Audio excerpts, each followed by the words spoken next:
So good afternoon, everyone, and welcome to our first joint Sonoma County Vintners, Sonoma County Winegrowers harvest update, and the first official harvest update for the 2020 vintage. I'm Karissa Kruse, president of the Sonoma County Winegrowers, and I have some esteemed guests and co-hosts with me today. But before I start introductions, I just wanted to let everyone know what the plan is for the next hour. We're going to just sort of jump in and talk a little bit about what we already started for harvest and what's ahead for harvest, kind of our usual kind of expectations on tonnage and weather and what the vintage looks like. Of course, we can't talk about harvest 2020 without talking about how we're all responding to COVID-19 and how that sort of changed some things for all of us as we think about both the grape harvest and winemaking this season. And then hope to have a little bit of fun because it is harvest, which is our most exciting time here in the county, and just kind of get some idea of some, favorite traditions and superstitions and any of those things out there.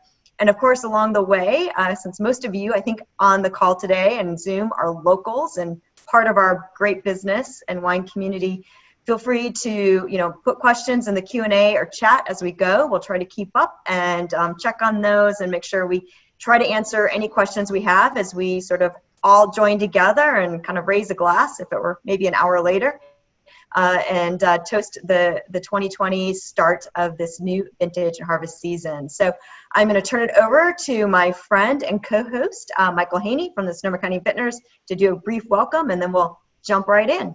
So welcome, Michael.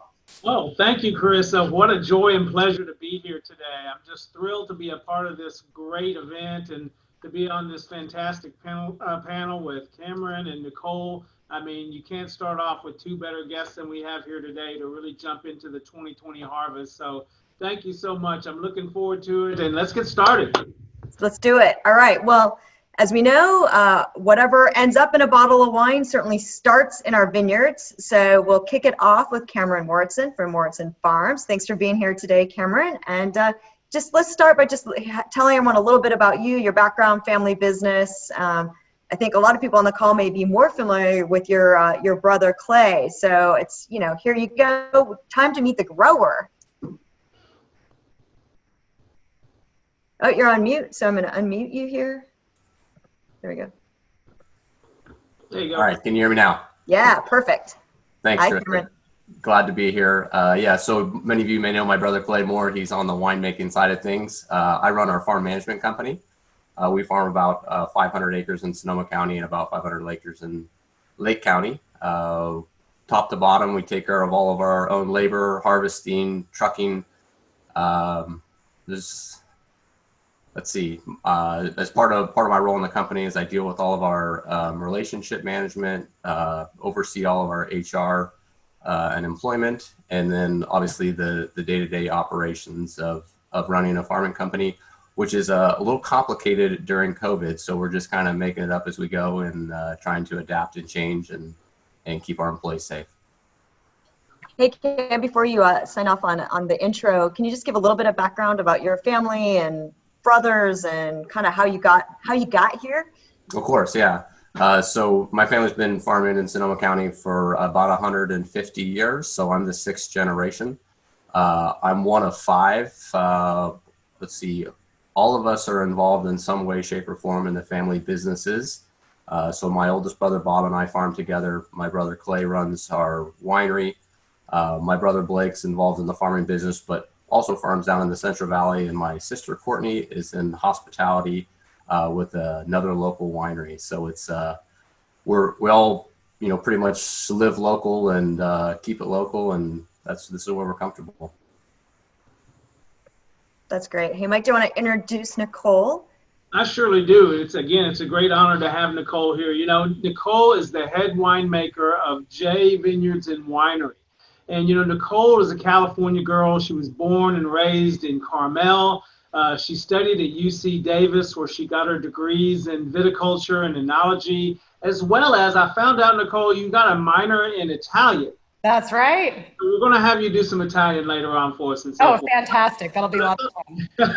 But I thought that was great. And then, of course, you went on in 2015 and got your MBA degree at Sonoma State. And And as everyone knows, you're one of the premier winemakers here in Sonoma County. So kind of fill in that. Tell us a little bit more about you, about your journey, and about your whole winemaking experience here. Yeah, thank you for the kind introduction. Well, I mean, I think you told quite a bit of it, but I'm California born and raised. Always grew up in coastal areas, and the area that I grew up in, obviously a very big food and wine culture, just like Sonoma County.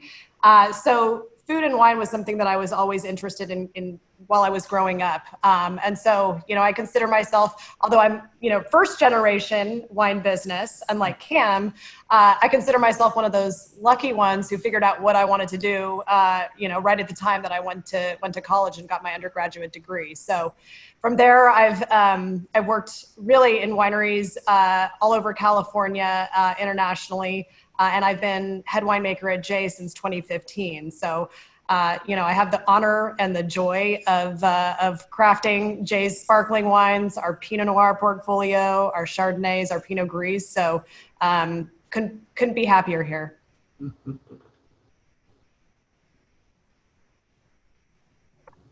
Got to unmute myself. So going back into the farming and the vintage kickoff. So we know that our friends from Dutcher Crossing last week, I think, were the first official pick in Sonoma County, picking, I think it was about 4 tons of Chardonnay, their sparkling program, their new sparkling program. So that's pretty exciting. So we're a little over a week into kind of harvest, but we know we're mainly harvesting Pinot Noir, maybe a little Chardonnay right now for sparkling.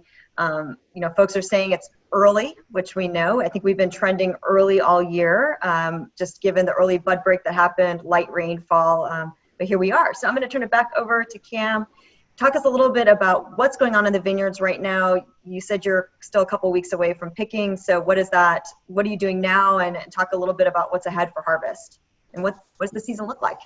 Yeah, so maybe I'll start with what the season looks like. This has been a really, really smooth growing season. Not a lot of spring rain, which it's always, you know, the rain that you get in January and February doesn't do you as much good, because by the time that the vines wake up and start growing, it's nice to have those saturated soils. But the flip side of that is that one of the things that we've seen this year is the canopies are a lot leaner, which means that the canopy work went a lot more smoothly. It's been, you know, relatively uneventful weather season so far, so no fires, no May rainstorms, anything like that.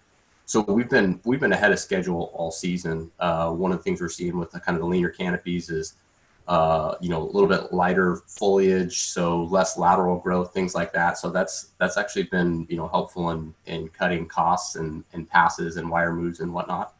Right now we're just kind of in that hurry up and wait stage. So you know, all of our vineyards are in North County, so we're in Rock Pile, Alexander Valley, and Dry Creek. We don't do any sparkling wine, but everything we're seeing right now is kind of the whites are, you know, between kind of 16 and 20 bricks. Most of our buyers are looking for wines or grapes that are kind of around that 22.5 to 24.5 bricks, you know, before they're looking to harvest.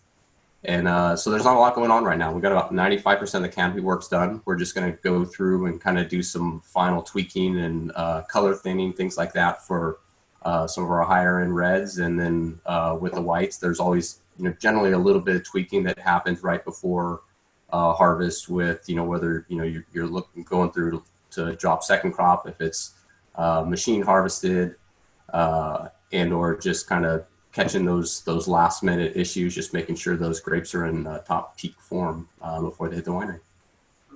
So are you having any sense yet, Cam, around sort of tonnage? I know I've heard from a couple, and maybe Nicole, you'll be able to talk about this a little bit and what you've seen so far for sparkling, but a couple of the growers that have brought in Pinot Noir for sparkling have sort of commented at about 10 to 20% lighter than what they were expecting out of their blocks. Are you seeing, we're kind of hearing that from most of our board members and folks that we've been talking to. Are you seeing that yet in the Dry Creek, Alexander Valley, Rock Pile fruit?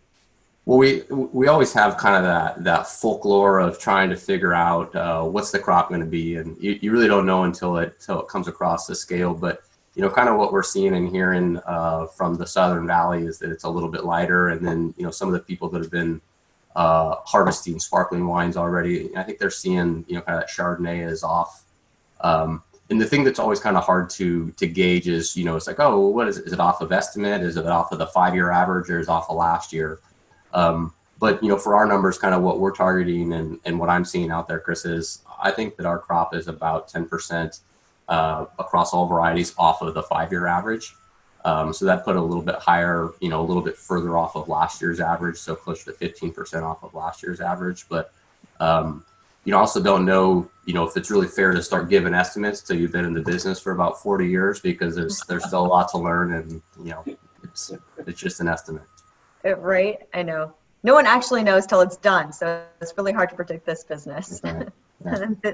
Thanks for that setup, Cam.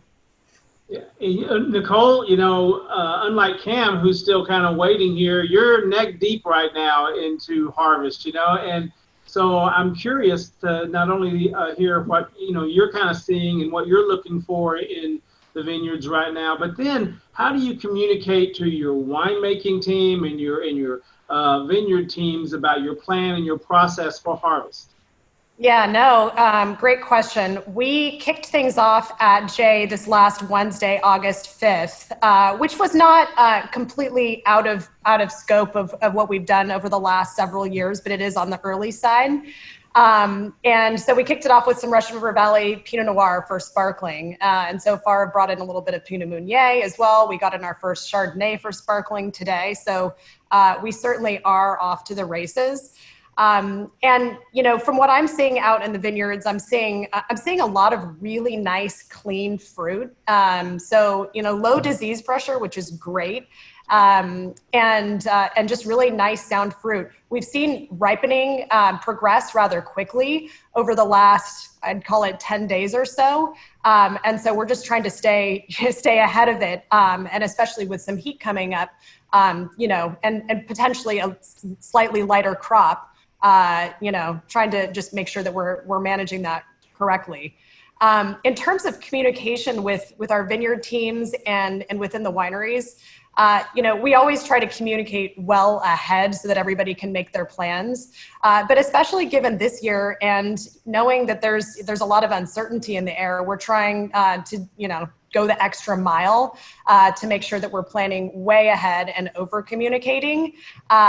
So spending time in the vineyards, talking with our vineyard managers and making sure that they have picks that may seem like they're way out on the future, but maybe not so on their radar, so that we can pull the trigger when we're ready. It's interesting because you're, like I said earlier, neck deep into harvest right now, and so are other sparkling producers. Can you give us a brief education on the process of making sparkling wine, and then how that differs in making still wine? Most definitely. So the upfront process of making sparkling wine is very similar to making a white still wine, with a big exception. We're harvesting the fruit early. So that's why I'm neck deep into harvest, and Cam hasn't gotten started yet.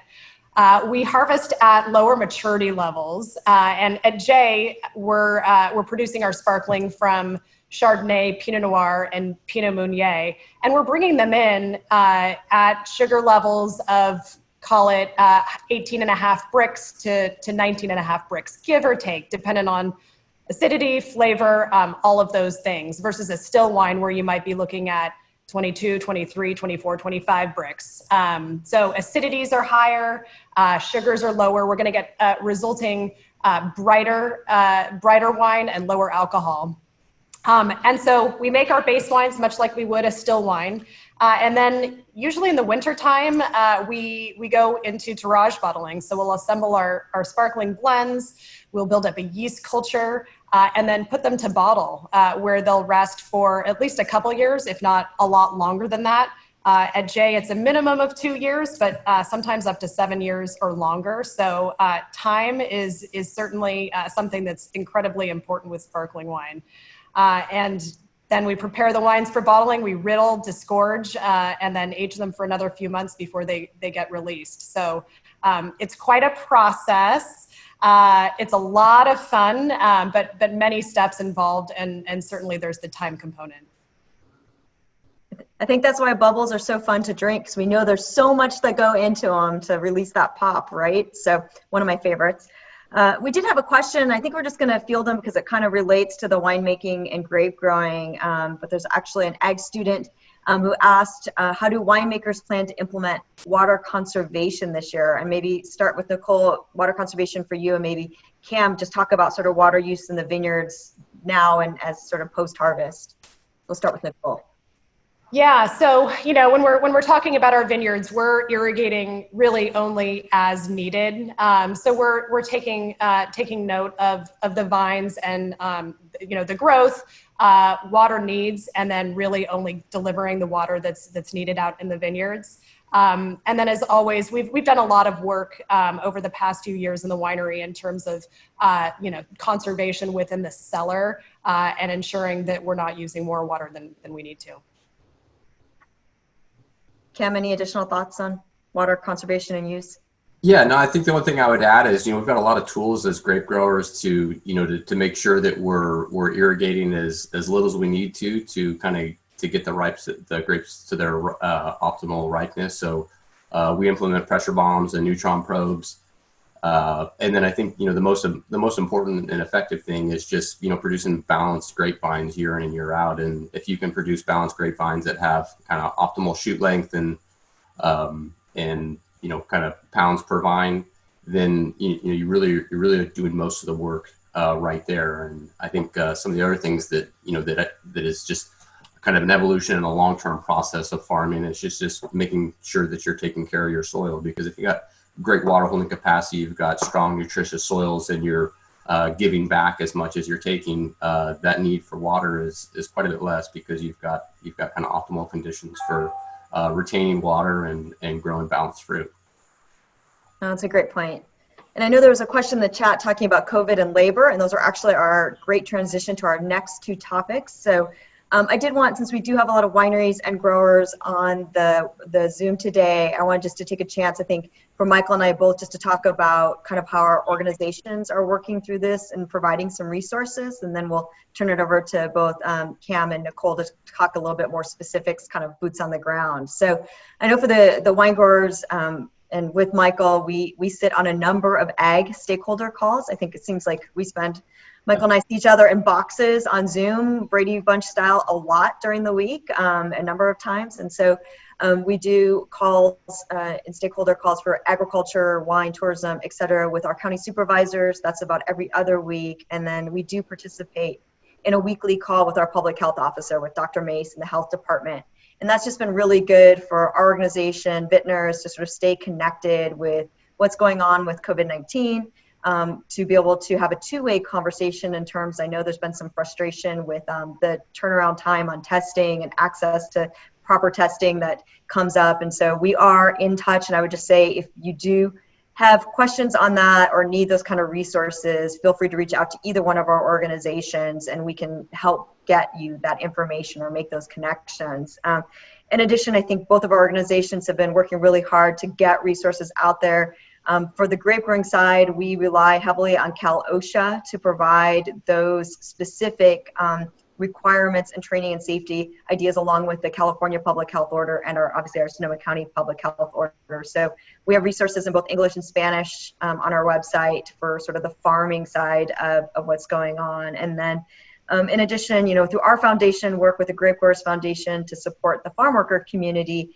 We've done a number of things. We early on, back in April, secured about 10,000 KN95 masks. So you can use those for vineyard practices and growing practices, but they're also just good sort of safety masks in general. So we've been able to provide those to any of the growers that need them for their employees. I know we've given a lot to some of our winery partners as well. So we still have some left. Let us know if you need masks. Our ag commissioner also has the N95 masks that were highly coveted in the early, March and April time period, and now seem a little more available. So I think he actually has about 20,000 masks sitting at the ag commissioner's office for use in ag and wine processing. So that's another good resource. We also have two funds. We've heard some conversation along the way. We know ag has been essential work. Wine making has been essential work, thank goodness, through all of this, because we know Mother Nature doesn't take a day off. So it'd be hard to do that in our business. But we do have two funds available if you're an ag employee, a farm worker, and your spouse may have been financially impacted or lost their job, potentially in hospitality. We know there are a lot of businesses still not open or not fully open, we have some financial stability funding available for that. Or any farm worker who may have had to stay home because they weren't feeling well, someone in their home wasn't feeling well, had childcare issues due to COVID-19. We have another fund through some support with Kaiser Permanente's grant that they gave us. So that's just a couple of things. I just want to put those resources out there because it's important. We know schedules are going to get fast and furious here over the next couple of weeks. So you really lean on the wine growers and the vintner organizations to be a good resource during this really sort of unprecedented time that we're all trying to navigate. So with that, I'll turn it over to Michael. I know you guys have been doing a ton of work from the early days and really helping make sure that our tasting rooms and everyone have the right protocols to reopen. So why don't you give an update? Absolutely. As you said, Karissa, staying engaged with our federal, our state and county officials has been critical at this time. It's been great to work with Karissa and Tony at Farm Bureau and so many others to provide that unified message to all of our representatives. I think that's been an important thing. So Sonoma County Vintners has been extremely busy in making sure that the needs of our wine community are being heard with these elected officials, from the governor to our state senators and of course to our county officials as well. One of the things we did initially as well is we were able to craft best practices for wineries to be able to open during this pandemic, and the practices that they can use to keep not only their workers safe, but consumers as well. And one of the great things about those best practices is we partnered with California Wine Institute and a number of other organizations, winery associations throughout California, including Napa Valley Vintners and others, to make sure that those protocols were consistent no matter where a consumer would go. If they were in Napa, it's the same as over here in Sonoma. So there wasn't confusion that a consumer would see. And then just recently, we were able to put out some community best practices that really address behaviors outside of the workplace. During one of our calls that Karissa referred to with Dr. May, she really identified this as a problem, and we were able to put those out both in English and Spanish to hopefully make an impact there. And Karissa talked about her fantastic foundation that they do. We're very proud of our Sonoma County Vintners Foundation, and when all the pandemic really started to get into really get serious, we were able to put about $1 million into 80 different nonprofits, and we do that every year through our community grants program. But this year was special because we were able to give them flexibility to use those monies to respond to COVID-19 problems, and so that was a big benefit. And then, of course, as we were talking earlier, we saw the hospitality industry take a major hit during this pandemic, all over the world, literally. So we were able to put together our hospitality and winery workers relief program to be able to get some funds and assistance to those individuals, not just who worked at wineries, but restaurants as well, to get them some help at this very, very critical time.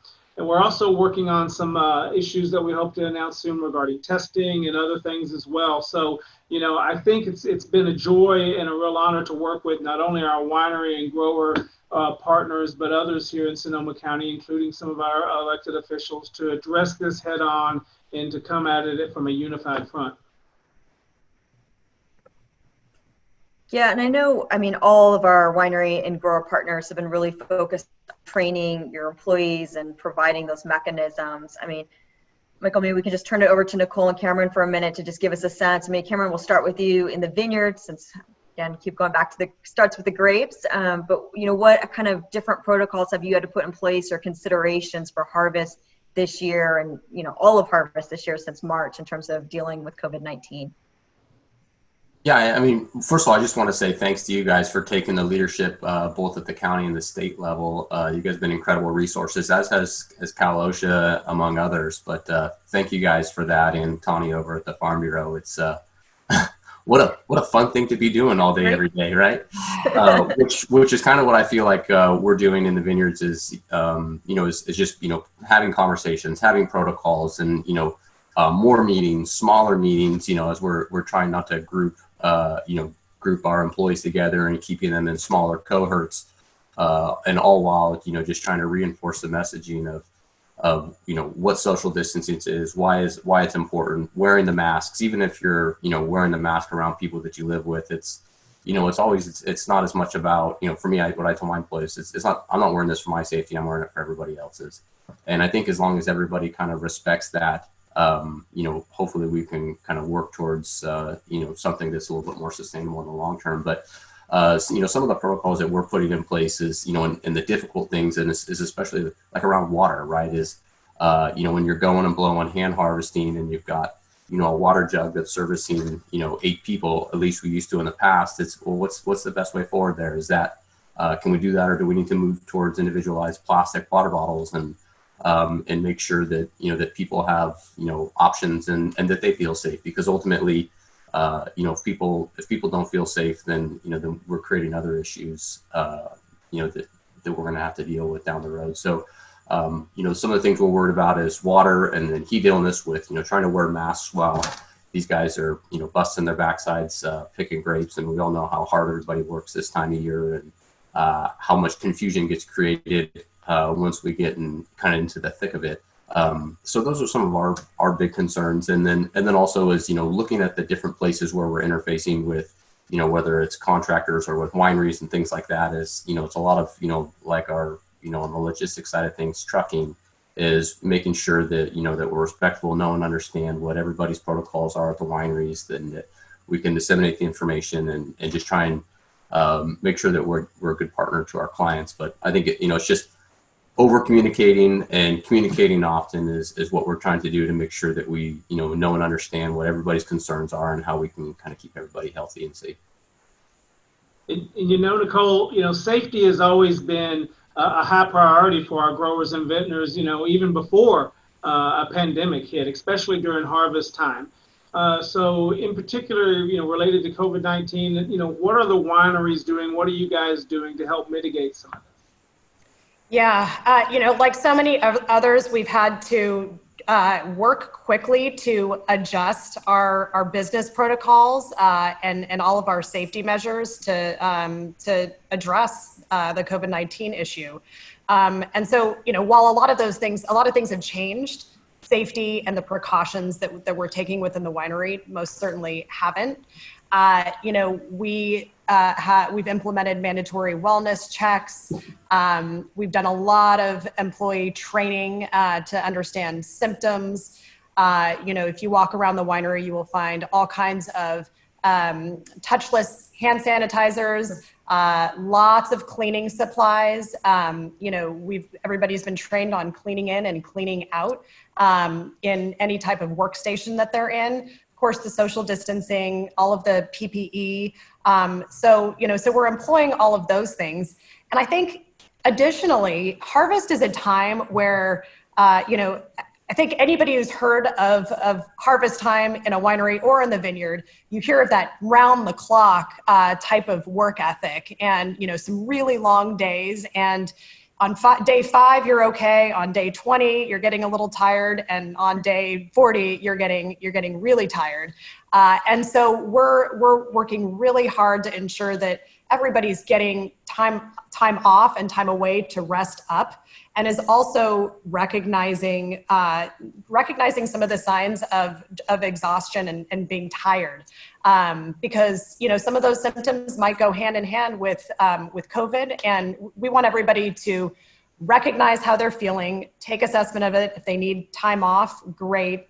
So we're employing more flexibility and just making sure that everybody is really paying attention to how they're feeling and not coming into work if they're not feeling 100%.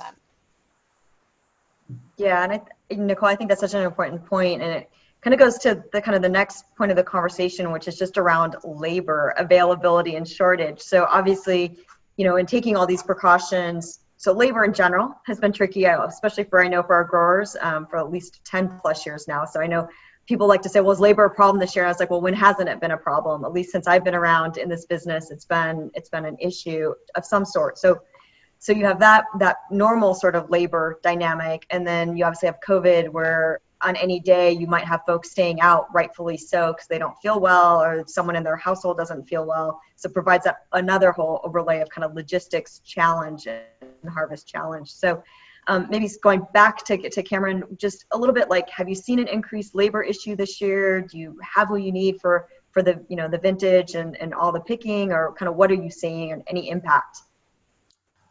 This year for us has been pretty smooth. Like I said, I think that there was just less overall canopy work to be done, but without a doubt, labor definitely is an issue.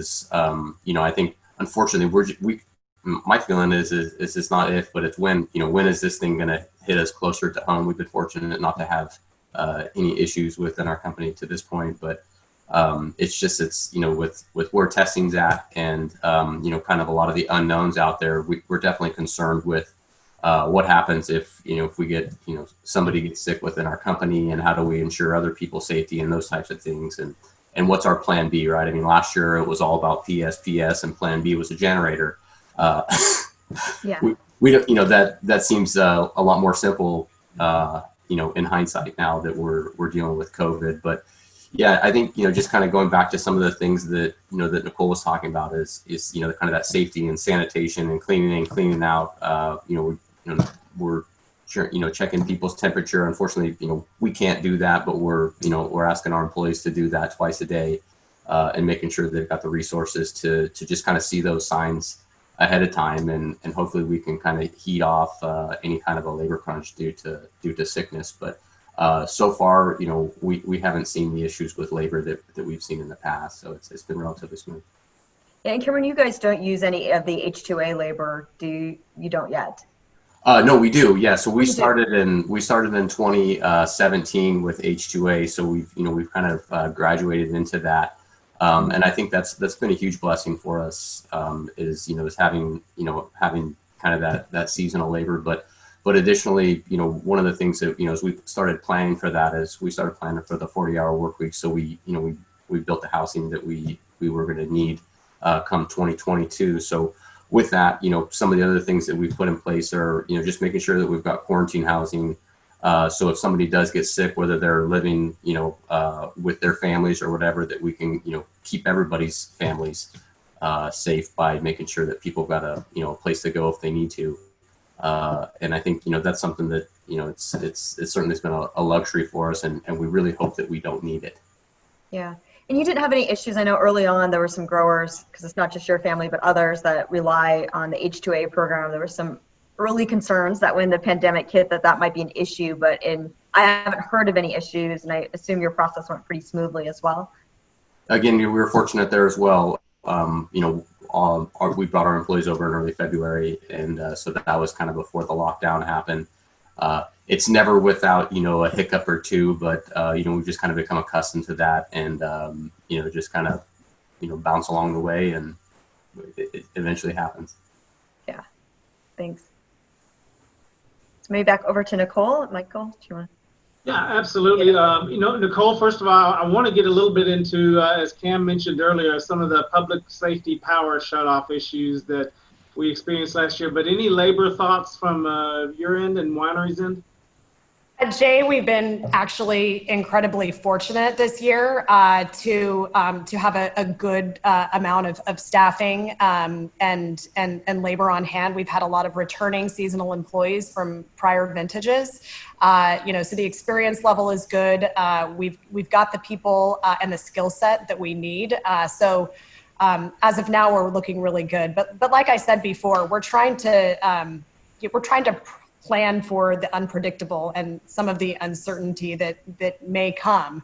And so, trying to be flexible and always having a plan B in our pocket should something not go as planned, I think is going to be crucial, especially this year.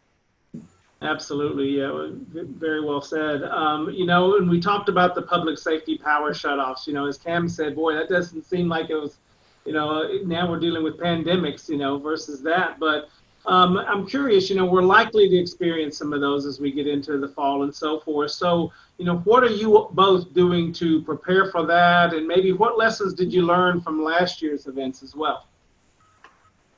Yeah, I'll take that.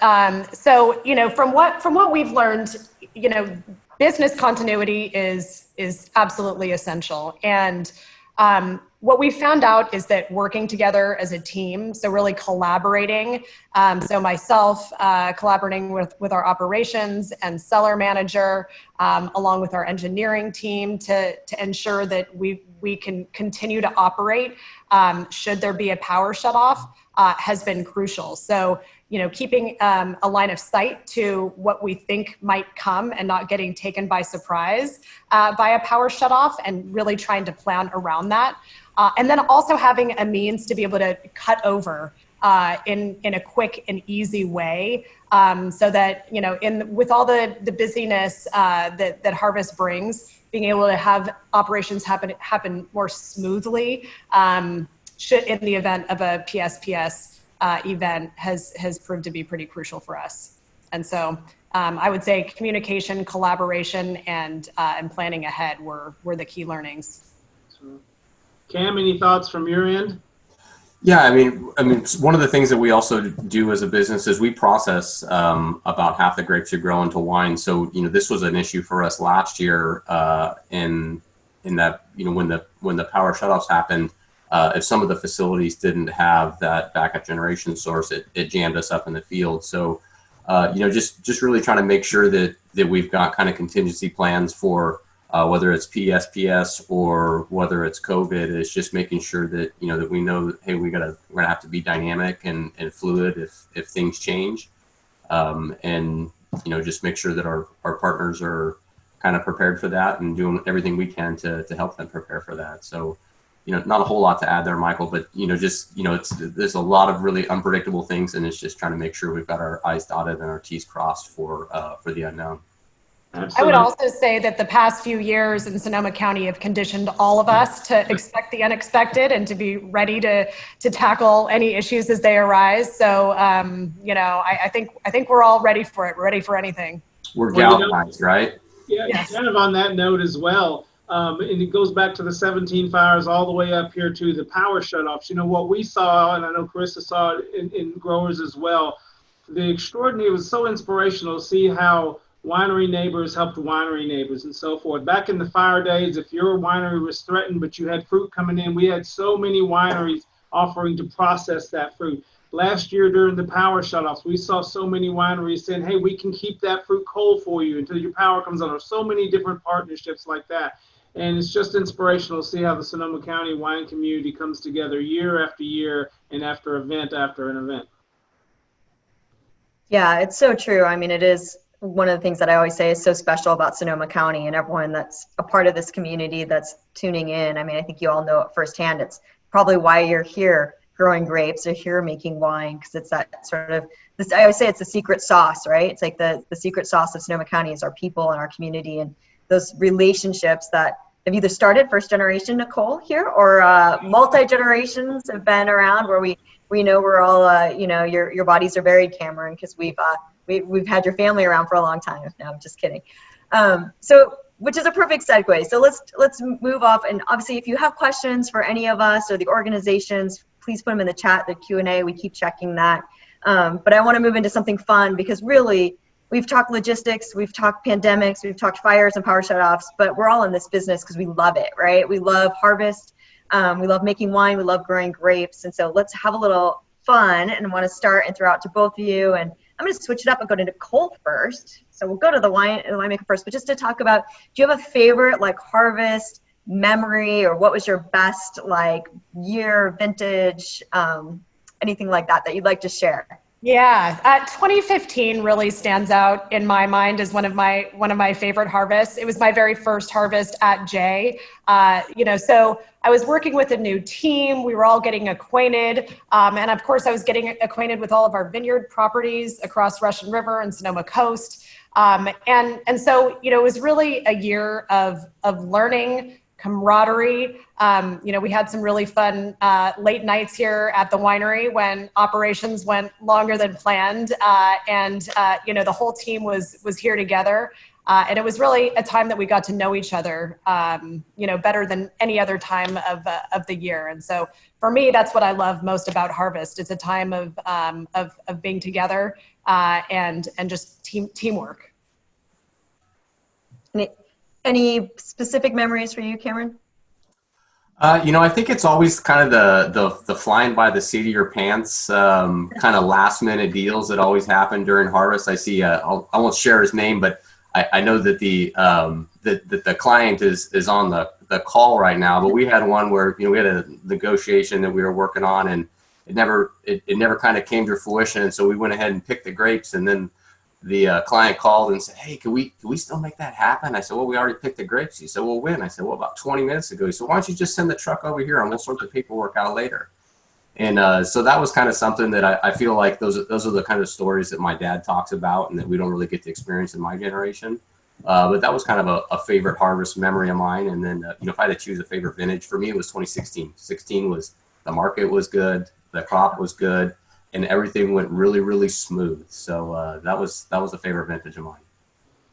I want to ask, kind of piggybacking on Karissa's question for you all, what type of, do you have any favorite harvest traditions or superstitions? My family they're growers, and we surely have some of those in our family as well. But I would love to hear about you all's maybe a tradition or a superstition or whatever it may be each harvest season.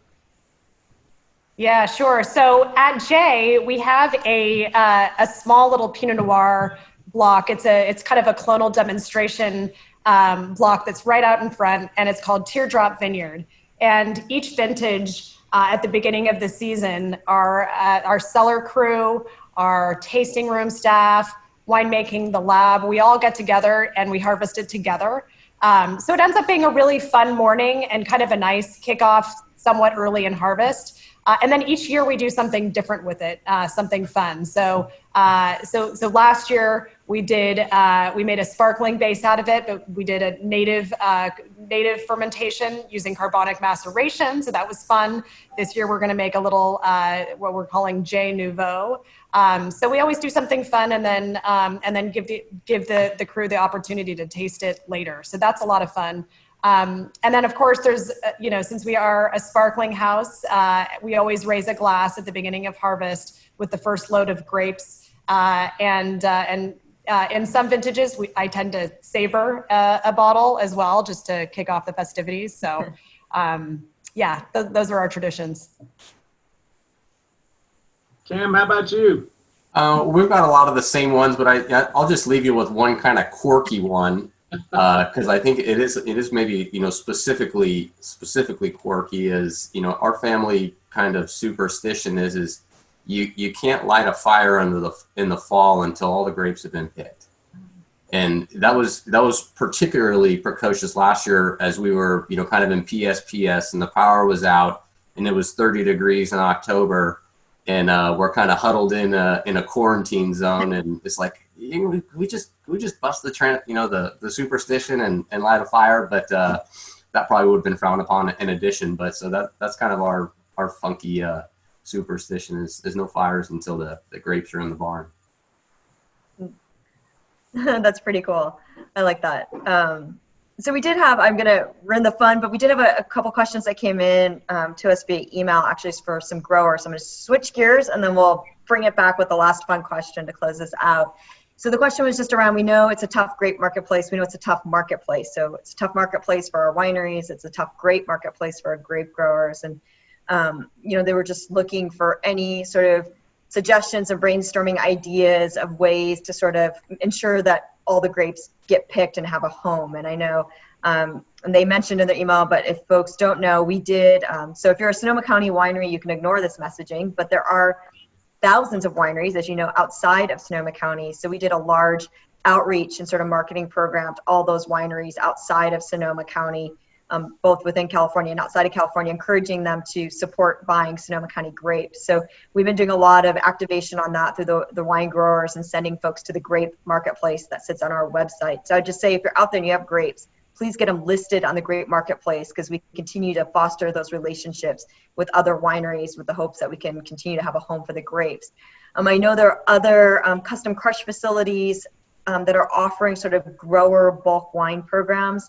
I would just say that's a tough, you do take on an additional accountability, obviously financial accountability as a grower in terms of investing more to create a bulk wine with the hope that you have a customer down the road. So I think there's a lot of sort of pros and cons in terms of the risk with that. But I was just going to throw out, any thoughts or ideas from our panel here, both on the growing winemaking, Michael working with so many of the winery partners, just sort of suggestions of how we can all get through this together. I can jump in there. I mean, it is, truly is a relationship business. And so, anybody that you've done business with in the past, or, neighbor or anything like that is always reach out and pick up the phone, because, unfortunately there are winners and losers from COVID. So some brands are doing extremely well, and I think their needs are increasing, but it's also, there's so much uncertainty out there that, it's not everybody is reacting the same and under the same time frames that they normally would. But if people don't know what you need, they can't help you. So I would just say, just communicate often, and don't be afraid to put yourself out there, because in Sonoma County we've got great quality products to show, and I think that it's uncommon when there's not a home for them. But we have to stay optimistic and continue to communicate. Yeah, those are great points, and I would echo them as well.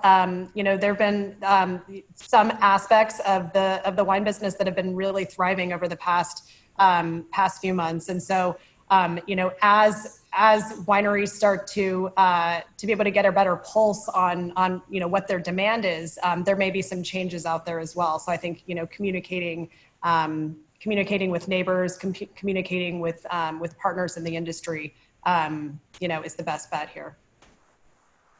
Michael, any thoughts from you? Or I think they covered it really well, but I think what Cameron said is that the communication aspect, if someone doesn't know, they can't help you. So, get your messaging out there and let people know, whether it's our organization, growers, whoever it may be, we're happy to help in any way we can. Yeah, and I would just offer too, I know Glenn Proctor sits on our board. He's actually our current chairman, so we often put him in the hot seat at our board meetings, since he has a pretty good pulse on what's going on with the marketplace. And we had a conversation with him yesterday, and one of the good news, which it's a trickle down, right? We know these things don't just turn overnight, but that they're seeing a lot more movement in the bulk marketplace, which is good. I mean, shows that wineries are moving through inventory, which is a great sign, especially with just sort of the chaos that's happening. Then I would say too, we're hearing, which we won't know exactly how that will continue, but I think both Nicole and Cam mentioned a little lighter crop than certainly last year, maybe a lighter crop than even expectations for this year in some cases. And so there may be an opportunity to come back in, and some of our winery partners needing grapes when they find out that maybe their current contracts can't be fulfilled, or the grapes weren't there in the vineyard. So I think it was actually a grower early on in my time here said it's called farming because gambling was taken. So I think that's the risk we all take in this business, unfortunately, which makes it not fun and tough. But I think we keep going, and I think we'll hopefully we can figure something out together. So but on one final note, if there's no more questions, I'll give folks, so we're nearing the end. So if you do have a burning question out there on our participants, jump on the chat or Q&A now. But we've talked about traditions. We talked about kind of how you sort of start the celebration. And Cam, besides lighting your first fire of the season, what do you do to acknowledge that harvest is over? Any fun way to celebrate? Well, our family tradition is we go, I go elk hunting with my dad and my brothers at the end of the season. And it's always kind of something we look forward to, is get out of Dodge. The best part about that is there's no cell phone service there. So it's a good time to unplug and kind of get out in the hills and have some fun. I like it. Nicole, anything? Oh, most definitely. And with bubbles. Well, aside from a big sigh of relief and a little bit of a happy dance once all the fruit is in the barn, what we like to do is get together. So get our cellar team together with the greater team and do something fun. In the past, we've done a variety of different things. They usually involve some games, definitely some food, definitely something bubbly, maybe sparkling, maybe other sparkling beverages, and just getting together, celebrating the conviviality of everything, and just being together, raising a glass. Chris, I've seen so many Cam's answer, he surely knows. In my family, when harvest is over, people hit the road. Some of my brother-in-laws, they go out and do their hunting trips as well. Julie and I have gone to Florida, New Orleans, so a little change of scenery is always welcome. But kind of as Nicole said as well, one of the things we do is also have a great family dinner to celebrate the end of such a very demanding time, but also a very rewarding time as well.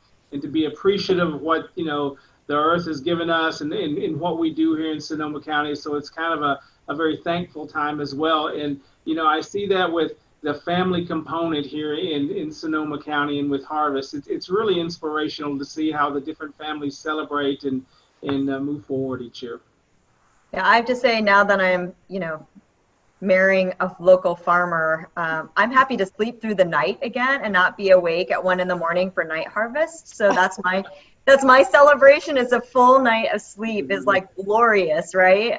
So I think that's always fun. And then I normally follow that up with lots of bubbles. So I'm with you on the bubbles front there. So I think that kind of rounds. Michael, do you sort of any other questions from you, or maybe we'll just let everyone go around and say some final comments? And I'm checking the Q&A and chat. It doesn't look like anyone else is popping in there. So Cam, any final thoughts? Vintage 2020, harvest 2020, life in general, Yeah, I think the main thing is just stay positive. As I think things are going to get better. Stay safe, stay healthy, and good luck with harvest. Yeah. All great thoughts, and I would echo all of those. I think I have high expectations for Vintage 2020. It's off to a really great start, and so I'm really excited about 2020 and what's to come. And just wishing everybody best wishes for a safe harvest, and hoping that everybody can have some fun while they're doing it as well. And, Karissa, I think Cam said it about being positive and so forth. It's such an exciting time of year here in Sonoma County. We live in what I think is the greatest winemaking and grape growing region in the world. We have the greatest winemakers in the world, the greatest grape growers. In just, the family component, as I mentioned earlier, really sets, I think, Sonoma County apart. So it's just a fantastic, dynamic time. Things are going to get better. Let's enjoy what we have. And here's to a great 2020. Cheers to that. And I'll leave it at that. I don't think I could say it better. Appreciate everyone's partnership out there. Best of luck, everyone, to harvest. Do get some sleep, stay healthy. I like to now add stay sane, which I don't know if that's possible during harvest season, but we'll do our best, and look forward to toasting with you all on the other side of this harvest season. So good luck, everyone. And with that, we will sign off. So bye for now. Thank you so much, Cameron. Thank you so much, Nicole. And Michael, always a pleasure to chat with you.